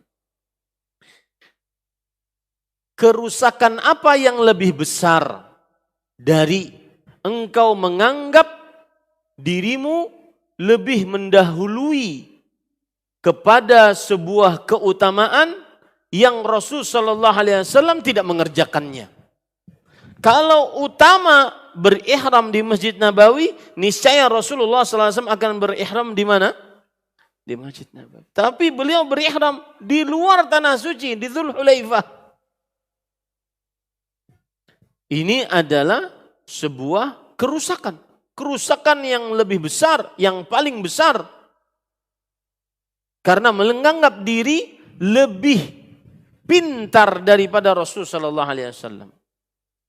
Kemudian Imam Malik menambahkan, inni sami'tullah yaqul, aku telah mendengar Allah berfirman, falyahdharil ladzina yukhalifuna an amrih an tusibahum fitnah aw yusibahum adzabun alim. Maka berhati-hatilah orang-orang yang menyelisih perintahnya. Mereka akan terkena musibah atau terkena siksa yang pedih. Lihat, mereka sangat teliti di dalam mengamalkan sunnah Rasul sallallahu alaihi wa ala alihi wasallam. Bahkan Sufyan bin Sa'id bin Masruq al-Thawri, tabi'ut tabi'in, imamul muhaddithin, beliau mengatakan, ini istata'ta, jika engkau sanggup alla tahukka ra'saka illa bi athar falaf'al. Jangan engkau garuk kepalamu kecuali ada hadisnya, lakukanlah. Kecuali ada hadisnya, lakukanlah. Artinya seluruh dari perbuatan kita, ucapan perbuatan kalau bisa di atas dalil yang sahih. Senantiasa mengagungkan dalil-dalil dari hadis Rasul sallallahu alaihi wa ala alihi wasallam. Nah, para ikhwah yang dirahmati oleh Allah Subhanahu wa taala, itulah metodologi yang pertama dari manhaj salaf. Sangat mengagungkan dalil-dalil syariat. Coba saya bacakan perkataan para ulama. Bagaimana menyelisihi dalil dan merendahkan dalil bermasalah di dalam agama. Imam Ibnu Qayyim Al-Jauziyah rahimahullah, ulama Islam abad ke-8 Hijriah. Beliau mengatakan di dalam kitab Mukhtasar As-Sawa'iq Al-Mursalah. Wa qad kana as-salaf yashtaddu 'alaihim mu'aradatun nusus bi ara'ir rijal wa la yuqirruna bidzalik. Ulama salafus saleh, siapa salafus saleh tadi? Sahabat, tabi'in, tabi'un tabi'in. Kapan terakhir zaman mereka? Abad 300 Hijriah. Itu ajaran-ajaran yang menyimpang, di antaranya ajaran-ajaran yang bukan dari salafus saleh, adanya setelah 300-an tahun. Cek saja. Cek saja. Karena kalau masih ada orang-orang ini, niscaya akan diamar ma'ruf nahi munkar oleh mereka. Taib. Para salafus saleh sangat berat dan keras menentang dalil-dalil syariat ditanding dengan pendapat-pendapat orang-orang. Meskipun orang-orang tersebut ulama. Dan mereka tidak akan pernah menetapkan akan hal tersebut. Contoh yang Imam Syafi'i rahimahullah. Nih, yang ngaku-ngaku mazhab Syafi'i. Perhatikan dalam kitab Hilyatul Auliya. Dan juga dalam kitab Manaqibu Al-Imam Syafi'i rahimahullah yang tulis oleh Imam Baihaqi. Bahwa annal imama Abdullah ibn Az-Zubair Al-Humaidi. Ada seorang ulama bernama Abdullah bin Zubair Al-Humaidi. Beliau berkata, Rawas Syafi'i yauman hadithan. Imam Syafi'i rahimahullah meriwayatkan suatu hari sebuah hadis. Lalu beliau ditanya, "Atakhudhu bih?" Wahai Imam Syafi'i, kamu makai enggak hadis tersebut? Lihat, coba bayangkan. Beliau yang meriwayatkan hadis. Lalu beliau ditanya, "Kamu makai enggak hadis tersebut?" Kemudian kata Imam Syafi'i rahimahullah, "Ra'aitani kharajtu min kanisah?" Kamu melihat aku keluar dari gereja? Artinya aku pendeta Nasrani? Au alayya zunnar? Atau kamu melihat aku memakai pakaian khusus orang-orang Nasrani? Mereka dulu memakai zunnar, itu adalah kain yang menutupi pinggang mereka. Dengan begitu mereka dikenal sebagai orang bukan muslim. Hatta idza sami'tu min Rasulillah sallallahu alaihi wasallam haditsan la aqulu bih. Sehingga kalau aku meriwayatkan hadis, mendengar hadis, kemudian aku tidak mengambil hadis tersebut. Ini lihat perkataan keras dari Imam Syafi'i rahimahullah terhadap orang yang bertanya kepada beliau, engkau ngambil ke hadis tersebut? Dijadikan sandaran hukum enggak hadis tersebut? Marah beliau. Ini para ikhwan yang dirahmati oleh Allah Subhanahu wa ta'ala. Kemudian juga perhatikan perkataan dari Ibnu Khuzaimah. Suatu ketika, para ikhwan yang dirahmati oleh Allah Subhanahu wa ta'ala, Ibnu Khuzaimah berkata kepada seorang yang bernama Ahmad ibn Nasr. Dan beliau meriwayatkan hadis dari Nabi Muhammad SAW. Lalu Ahmad ibn Nasr bertanya kepada Ibnu Khuzaimah, "Atakhudhu bih?" Wahai Ibnu Khuzaimah, yang mempunyai kitab Sahih Ibnu Khuzaimah, seorang ahli hadis, ulama besar. Kemudian Ibnu Khuzaimah berkata, ditanya, "Apakah engkau mengambil hadis tersebut yang sudah engkau riwayatkan? Engkau jadikan sebagai sandaran hukum tidak?" Maka kata Ibnu Khuzaimah, "Atara ala wasti zannaran?" Apakah aku pakai ikat pinggang Nasrani? La taqul li khabari Rasulillah sallallahu alaihi wasallam atakhudhu bih. Jangan pernah katakan kalau ada hadis Rasul sallallahu alaihi wasallam apakah engkau mengambilnya? Wa qul asahihun huwa dha? Tetapi yang patut engkau tanyakan adalah sahih enggak hadis ini? Itu yang patut ditanyakan. Tapi kalau ada hadis sahih jangan pernah tanyakan engkau jadikan dalil enggak hadis tersebut? Enggak boleh. Fa idza sahhal khabar 'anin nabi sallallahu alaihi wasallam qultu bih syi'tu am abaitu. Kalau telah sahih hadis dari Rasul sallallahu alaihi wasallam, aku akan mengambilnya sebagai sebuah sandaran hukum. Aku sesuai dengan diriku atau tidak sesuai dengan diriku. Sesuai dengan pendapatku atau tidak sesuai. Begitulah para salafus saleh. Nah, jam 11.30. Kita tadi janjian jam berapa? Jam 11 selesai. Baik. Lihat lagi, perkataan keras, tegas. Disebutkan dalam kitab Syarhus Sunnah yang ditulis oleh Imam Al-Barbahari. Idza sami'ta ar-rajul yat'anu 'ala al-athar aw yaruddu al-athar aw yuridu ghayra al-athar fattahimhu 'ala al-islam wa la tashuk annahu sahibu hawa mubtadi'. Jika engkau mendengar seseorang mencela hadis-hadis Rasul atau menolak hadis-hadis Rasul atau menginginkan selain hadis-hadis Rasul, ragukanlah keislamannya dan jangan ragu bahwasanya dia adalah pengikut hawa nafsu, ahli bid'ah. Jangan ragukan. Ini para ikhwan yang dirahmati oleh Allah Subhanahu wa taala. Makanya Syekhul Islam Taimiyah rahimahullah beliau berkata, "Kana min a'zami ma an'ama Allah bihi 'alaihim, yakni ahli sunnah, i'tisamuhum bil kitab was sunnah." Termasuk nikmat Allah yang paling besar terhadap ahlu sunnah, yang benar-benar ahlu sunnah, berpegang teguh dengan Al-Quran dan sunnah. Fakana minal usulil muttafaqi alaihi baina as-sahabati wat tabi'ina lahum bi ihsan annahu la yuqbalu min ahad qat an yu'arada al-Qur'anu bi ra'yih. Termasuk pokok dasar akidah yang disepakati di antara para sahabat, para tabi'in yang mengikuti sahabat dengan baik, tidak diterima dari seorang pun sama sekali orang yang menandingi Al-Quran dengan ra'yunya, wala dzauqih, dengan perasaannya, wala ma'qulih, dengan akal logikanya, wala qiyasi, dengan analogikanya, wala wajdih, atau dengan perasaan yang dia dapatkan di dalam dirinya. Fa innahum thabata anhum bil barahini al-qat'iyyati wal ayatil bayyinat anna ar-rasula ja'a bil huda wa dinil haq wa anna al-Qur'ana yahdi lillati hiya aqwam.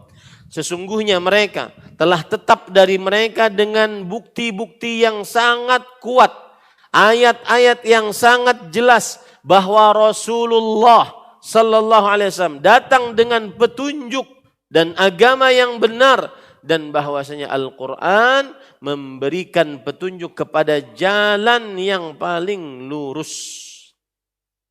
Ini para ikhwan yang dirahmati oleh Allah Subhanahu wa taala. Itu metode pertama. Apa metode pertama manhaj salaf? Mengagungkan dalil. Ya, 2 kata aja, mengagungkan dalil syariat, 3 kata. Penjelasannya 1,5 jam. Nah, harus dengan bukti-bukti nyata agar kita paham. Dan ini para ikhwah, harta paling berharga bagi seorang muslim. Mati di atas ini, maka dia mati di atas husnul khatimah. Meskipun tidak mendapatkan karamah yang terlihat oleh manusia, tidak bisa terbang di udara, jalan di atas sungai, itu hantu.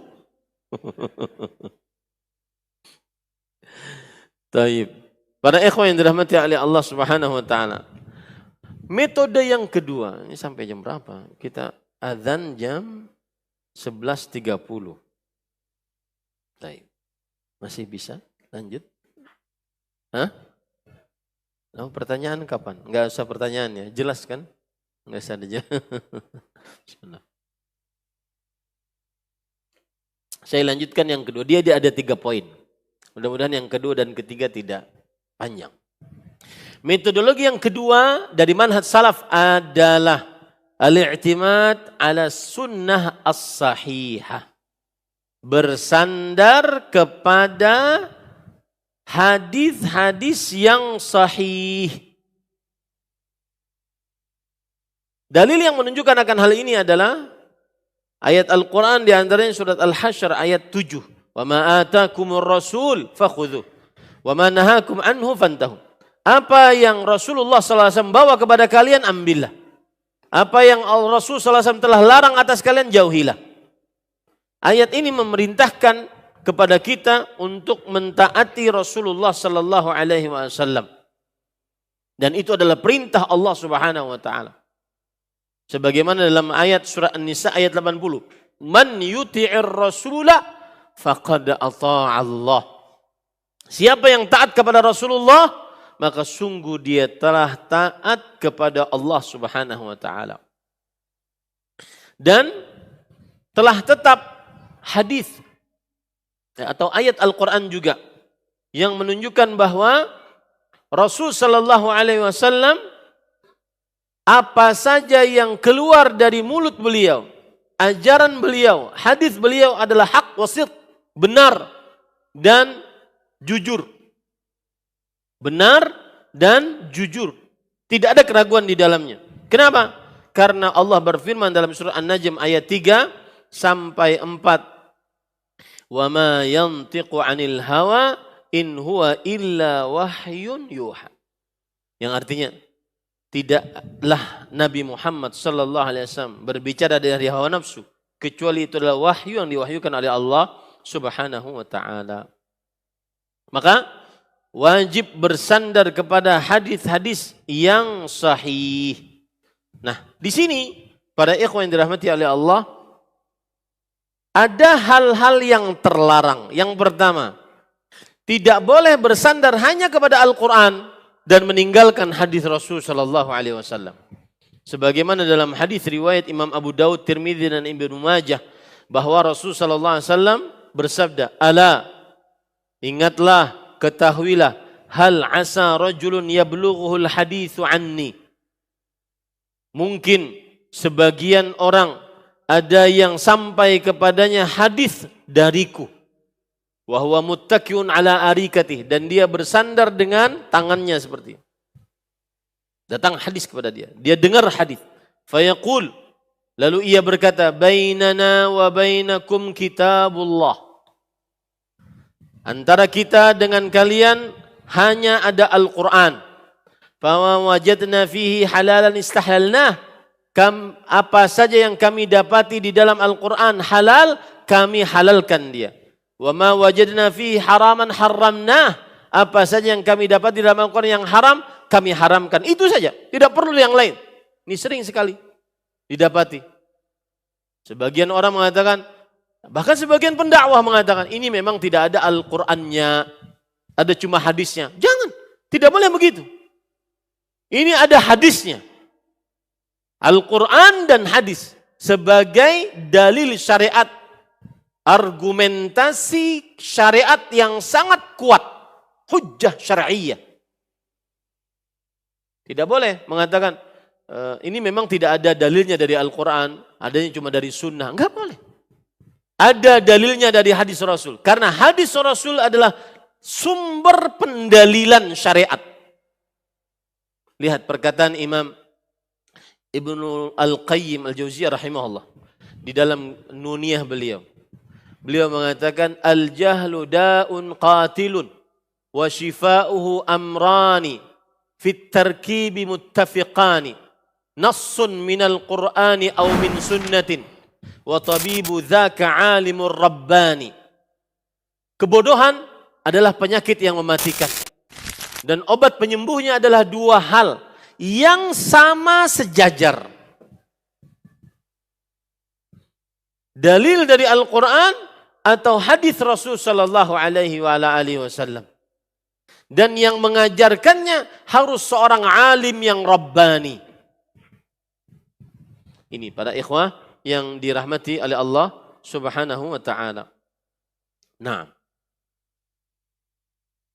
maka tidak boleh yang seperti ini. Kami cuma ngambil dari Al-Quran. Ada Al-Qurannya kami ambil. Maka kita katakan jawab, mudah ini jawabannya. Dari mana kamu tahu rakaat Al-Quran? Rakaat sholat maksud saya. Dari mana kamu tahu ukuran zakat? Tata cara haji? Tidak akan bisa kita dapati kecuali dari hadis-hadis Rasul sallallahu alaihi wasallam. Makanya Rasul sallallahu alaihi wasallam bersabda dalam hadis riwayat Imam Ahmad, Imam Abu Dawud, Imam Tirmidzi, "Ala inni utitul Qur'ana wa mithlahu ma'ah." Ingatlah, aku diberikan Al-Quran dan bersamanya semisal dengannya, yaitu hadis Rasul sallallahu alaihi wasallam. Hadis-hadis Rasul menjelaskan tentang Al-Qur'an sebagaimana dalam ayat surah An-Nahl ayat 44, wa anzalna ilaika dzikra litubayyana lin-nas ma nuzila ilaihim. Dan kami turunkan Al-Qur'an supaya engkau menjelaskan untuk manusia apa yang diturunkan terhadap mereka, wa la'allahum yatafakkarun, agar mereka berpikir.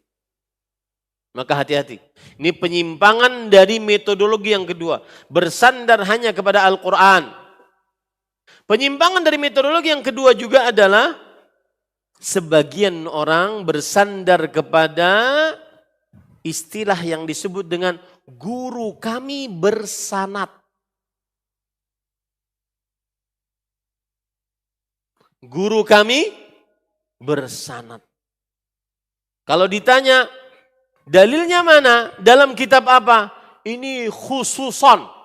Very, very important person yang punya hadis ini. Tidak ada ya. Tidak ada. Rasul sallallahu alaihi wasallam diutus untuk seluruh umat manusia. Wa ma arsalnaka illa rahmatan lil alamin. Tidaklah kami utus engkau kecuali rahmat untuk alam semesta. Kalau seandainya yang dimaksud guru kami bersanad adalah ada dalil-dalil yang tidak tercatat di dalam kitab-kitab hadis yang masyhur, yang ada 19, ada yang 12 menurut ulama hadis, maka ini sangat menyimpang. Ini tidak boleh dipercayai. Kalau yang dimaksud dengan sanad maksudnya adalah bahwa saya misalkan punya sanad kepada kitab Asy-Syama'il Muhammadiyah yang ditulis oleh Imam Tirmidzi. Imam Tirmidzi mempunyai kitab Asy-Syama'il Muhammadiyah dan riwayatnya sampai kepada Rasul sallallahu alaihi wasallam di dalam hadis-hadisnya tersebut. Maka tidak mengapa itu. Apa yang kalian maksud dengan guru kami bersanad? Kemudian setelah itu meriwayatkan hadis-hadis, salawat-salawat, zikir-zikir yang belum ada dalilnya dari Al-Quran atau hadis Rasul sallallahu alaihi wasallam. Paham ini para ikhwan? Nah. Para ikhwan yang dirahmati oleh Allah Subhanahu wa taala, timbul sekarang pertanyaan, mengapa harus dengan dalil yang sahih? Karena tadi kita katakan bahwa metodologi yang kedua adalah bersandar dengan hadis-hadis yang sahih. Bukan hanya sekedar hadis. Dan ingat, berarti penyimpangan yang ketiga, kalau hanya sekedar perkataan para ulama bukan dalil. Catat itu baik-baik. Perkataan para ulama bukan dalil. Yang berhak dijadikan dalil hanya Al-Quran, hadis. Ya, nanti dia akan menyanggah. Ini menyesatkan nih. Setelah sedemikian banyak ayat hadis yang saya sebutkan dalilnya, dia kata ini menyesatkan nih. Bagaimana umat Islam bisa tahu Al-Quran dan hadis kalau tanpa perkataan para ulama? Bro, kita mengatakan salah satu sandaran dalil adalah Al-Quran dan hadis. Tentunya Al-Quran dan hadis ini yang sebagai dalil harus dipahami dengan pemahaman seorang alim. Tidak boleh asal memahami. Jangan kemudian dipelintir. Lihat tuh, Wahabi menyesatkan umat. Bersandar kepada dalil dari Al-Quran dan Sunnah. Lalu bagaimana memahaminya? Dia bahasa Arab aja nggak bisa? Itu wallahi akan berhadapan kelak di hari kiamat. Orang-orang yang mengajak kepada Al-Quran dan Sunnah dituduh menyesatkan umat. Setelah begitu banyak dalil, puluhan dalil dia sebutkan. Lalu masih menuduh menyesatkan umat. Ajib. Heran saya. Ini para ikhwan yang dirahmati oleh Allah Subhanahu wa ta'ala. Ya. Maka kenapa harus bersandar kepada hadis yang sahih? Maka jawabannya, perhatikan para ikhwan yang dirahmati oleh Allah Subhanahu wa ta'ala. Ada sebuah riwayat diriwayatkan oleh Imam Muslim dalam kitabnya Al-Muqaddimah. Ini bagi para penuntut ilmu ilmu hadis, maka dia harus baca muqaddimah Imam Muslim. Abdullah bin Abbas radhiyallahu anhu berkata, "Inna kunna marratan idza sami'na rajulan yaqulu qala Rasul sallallahu alaihi wasallam ibtadarathu absaruna wa asghayna ilaihi bi adhanina. Falamma raqiban nasu as-sa'ba wadh-dhalul lam na'khudh minan nas illa ma na'rif."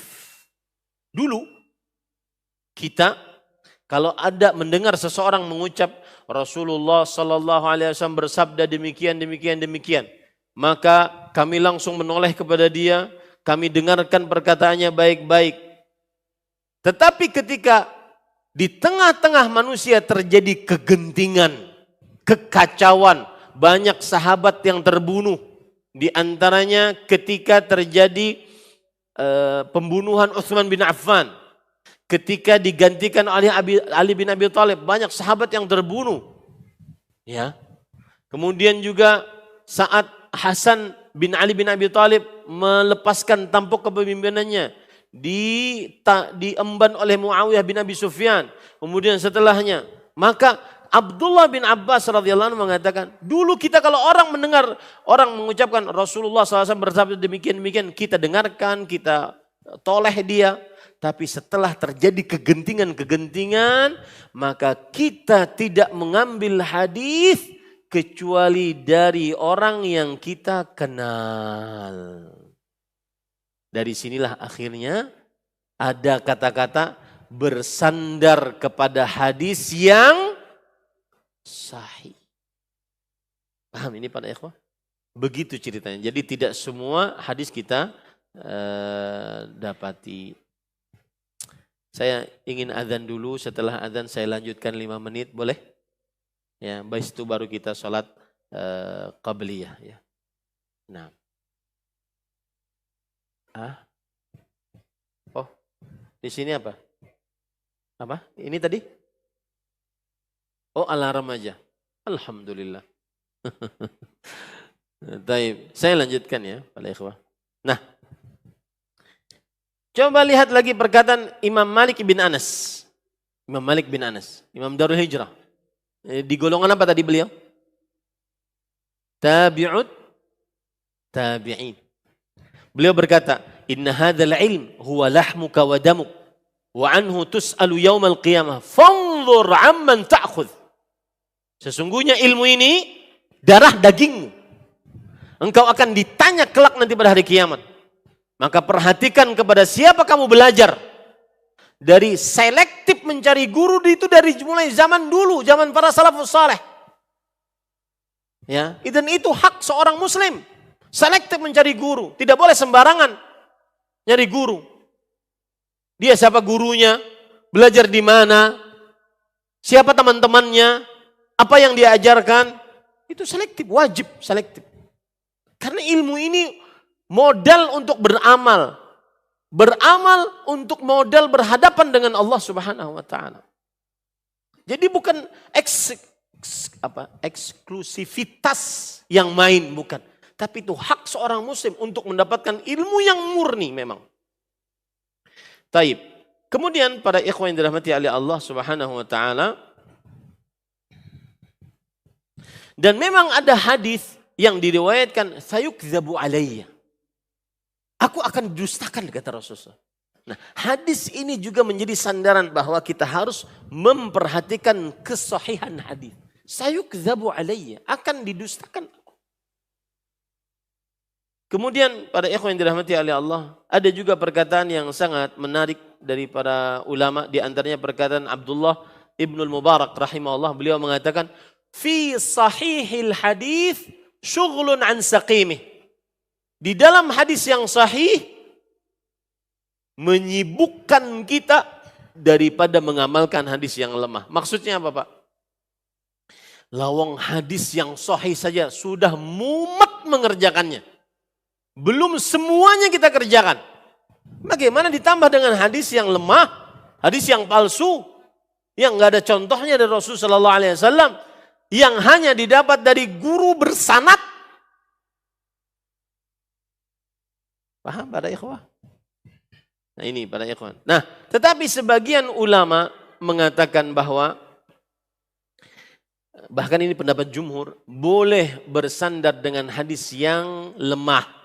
Palsu nggak boleh ya, sepakat para ulama. Boleh bersandar dengan hadis yang lemah dengan berbagai macam syarat. Yang pertama, dan syarat ini disebutkan oleh Al-Hafidh Ibnu Hajar Al-Asqalani, ulama Islam abad ke-9 atau ke-10 Hijriyah dari mazhab Syafi'i. Beliau di dalam kitab beliau Tabyinul Ajab bima warada fi fadli Rajab. Beliau mengatakan boleh bersandar dengan hadis lemah dengan berbagai macam syarat. Satu, lemahnya tidak lemah sekali. Yang kedua, hadis lemah tersebut harus ada dasarnya dari hadis yang sahih. Yang ketiga, hadis lemah tersebut tidak boleh dimasyhurkan di tengah kaum muslimin. Yang keempat, hadis lemah tersebut saat seseorang ingin mengerjakannya, maka tidak boleh berkeyakinan bahwa ini hadis pernah dikerjakan oleh Rasul sallallahu alaihi wasallam. Maka para ikhwah, pendapat yang lebih kuat, sudah amalkan saja hadis yang sahih. Ngapain? Kalau seandainya hadis lemah kita bisa amalkan, maka untuk apa para ulama membagi itu kitab untuk melihat di perpustakaan Masjid Nabawi, beribu-ribu kitab.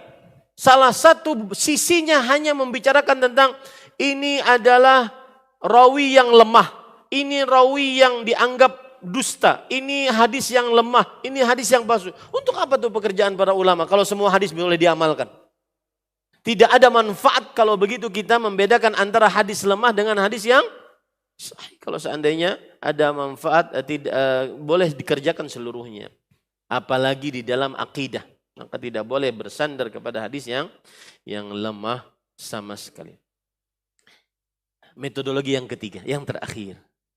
Mudah ini. Yaitu sihhatu fahmin nusus. Benarnya cara memahami dalil. Ini tadi sanggahan kepada orang yang mengatakan sesat, orang yang mengajarkan umat untuk bersandar kepada Al-Quran dan Sunnah. Bro, enggak begitu cara berfikirnya. Kita katakan dalilnya yang hanya boleh dijadikan dalil hanya Al-Quran dan hadis. Dan ijma' para sahabat. Qiyas khilaf di antara para ulama. Adapun perkataan para ulama tidak boleh dijadikan dalil. Dia dicarikan dalil untuknya. Makanya ada kaidah yang disebutkan oleh para ulama, qaulul alim yustadallu lahu la yustadallu bihi. Perkataan seorang ulama kita hormati, dicarikan dalil untuknya, tidak boleh berdalil dengannya. Paham enggak? Jadi kalau ada Imam Syafi'i mengatakan ini sunnah, ini wajib, ini haram, mana dalilnya? Itu maksudnya. Perkataan ulama dicarikan dalil atasnya. Bukan dijadikan sebagai sebuah dalil. Sandaran hukum. Paham ya? Para ikhwan yang dirahmati oleh Allah Subhanahu wa taala. Taib. Sekarang metodologi ketiga dari manhaj salaf adalah benarnya pemahaman terhadap dalil. Saya jadi ingat dosen saya dulu, Syekh Dr. Anis Tahir, orang Indonesia, orang Semarang, tetapi sudah berkeluarga negara Arab Saudi. Aslinya orang Jawa. Beliau mengatakan di kelas, jika kamu ingin menghadapi sebuah permasalahan dan permasalahan agama, maka langkah pertama yang kamu lakukan adalah tolabud dalil. Nyari dalil sebanyak-banyaknya. Dari Al-Quran, hadis Rasul, perkataan para ulama yang menunjukkan kepada dalil tersebut. Cari dalil sebanyaknya. Langkah pertama. Langkah yang kedua, tolabu sihhatid dalil. Cari dalil yang sahih. Langkah kedua. Langkah yang ketiga, talabu sihhatil istidlal. Cari dalil yang sahih dan benar di dalam masalah yang sedang dibincangkan. Karena ada kadang dalilnya sahih dari Al-Quran, bahkan atau dari hadis sahih ternyata tidak pas digunakan untuk permasalahan tersebut. Paham ini para ikhwan? Nah,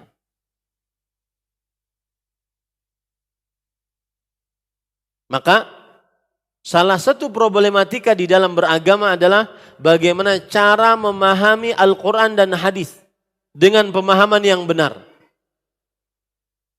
Tidak ada cara yang benar untuk memahami Al-Quran dan hadis kecuali dengan pemahaman para salaf as-salih. Kenapa?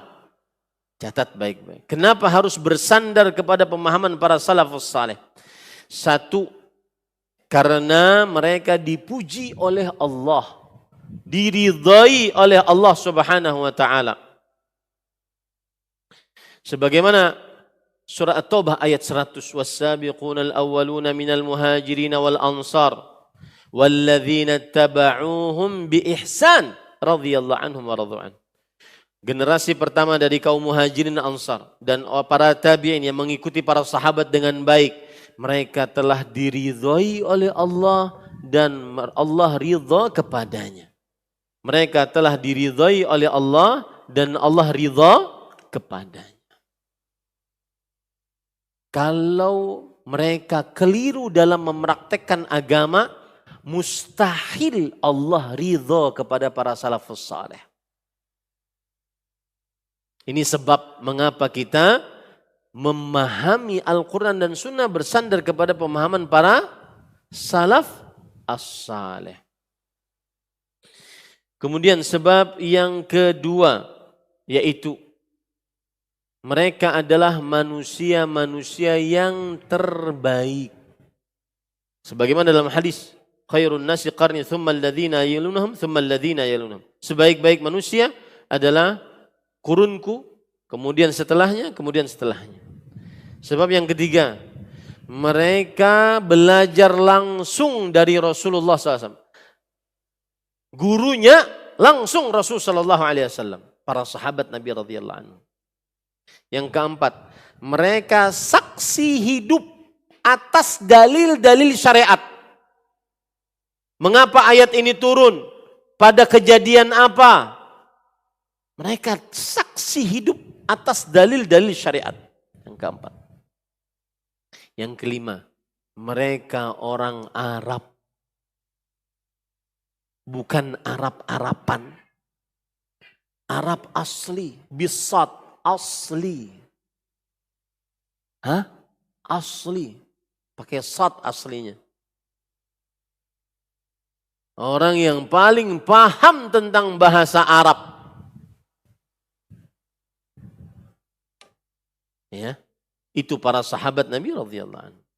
Yang keenam, yang tidak akan pernah ada kecuali di zaman para sahabat.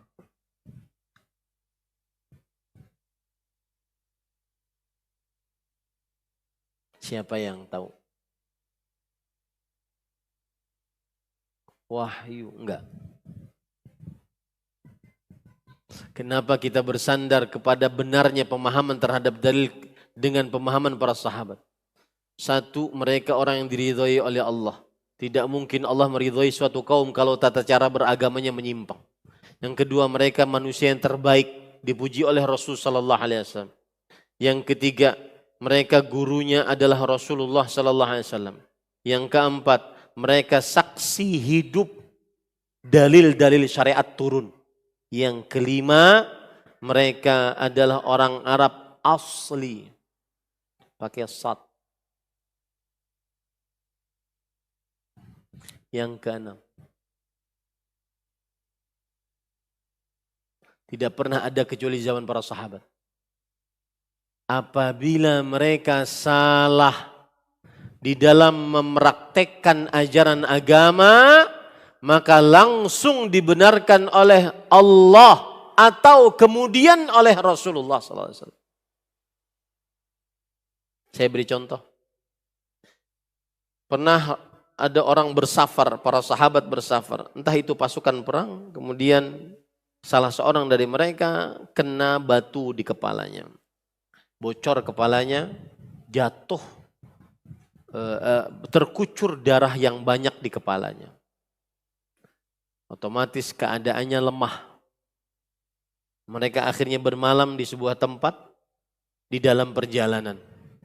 Yang kena batu dan lemah tadi junub. Junub, otomatis pagi harus mandi karena wajib sholat. Maka dia bertanya kepada sahabat-sahabatnya, atajiduna li rukhsatan? Wahai para sahabatku, apakah kalian mendapati untukku keringanan untuk tidak mandi? Aku bertayamum saja, karena sepertinya aku tidak sanggup untuk mandi. Maka kata para sahabatnya, la najidu laka rukhsah wa anta taqdiru 'alal ma. Enggak. Kami tidak mendapati untukmu keringanan karena engkau sanggup pakai air. Akhirnya mandilah orang tersebut. Setelah mandi mati. Kabar itu sampai kepada Rasulullah sallallahu alaihi wasallam. Apa kata Rasulullah sallallahu alaihi wasallam? Qatalahumullah. Sungguh yang memberi fatwa tadi sudah membunuhnya. Semoga Allah balas mereka dengan sekeji-kejinya. Lihat. Mereka dikoreksi oleh Nabi saat Nabi masih ada. Bahkan kadang datang perintah dari Allah Subhanahu wa ta'ala dari 7 lapis langit untuk membenarkan apa yang dilakukan oleh para sahabat Nabi radhiyallahu anhu. Itu tidak pernah ada kecuali di zaman siapa? Para sahabat. Kecuali ada di zaman sekarang bagi yang berkeyakinan bisa janjian bertemu dengan Nabi kapan dan di mana saja. Mungkin janjian di Tulungagung. Paham nih? Nah. Alhamdulillah selesai para ikhwan yang dirahmati oleh Allah kajian kita. Enggak usah pertanyaan ya. Cukup jelas ya? Jelas kan? Jelas sudah insya Allah. Ya. Sudah capek? Ya, boten lah, antum cuma krungu, lihat, mawon saya yang dari tadi cuap-cuap. Berapa menit nih? 1 jam 55 menit. Hampir 2 jam. Enggak kerasa ya? Alhamdulillah. Mudah-mudahan bermanfaat. Apa yang baiknya dari Allah Subhanahu wa ta'ala. Senang bisa ketemu Ustaz Anwar, Ustaz lama yang sering berdakwah ke Kalimantan beberapa saat. Sekarang sudah absen Ustaz. Pun sudah sibuk dengan pesantrennya. Senang juga datang ke Tulungagung. Baru sekali saya datang ke sini ya. Mudah-mudahan bisa datang lagi nanti pada kesempatan-kesempatan lain di majelis-majelis ilmu yang lain. Dan kalau tidak ada kesempatan, maka semoga kita berjumpa di surga firdausnya Allah Subhanahu wa ta'ala. Kita cukupkan dengan kafaratul majlis. Subhanakallah bihamdik. Asyhadu an la ilaha illa anta astaghfiruka wa atubu ilaik. Wa sallallahu nabiyana Muhammad walhamdulillahi rabbil alamin. Wassalamualaikum warahmatullahi wabarakatuh.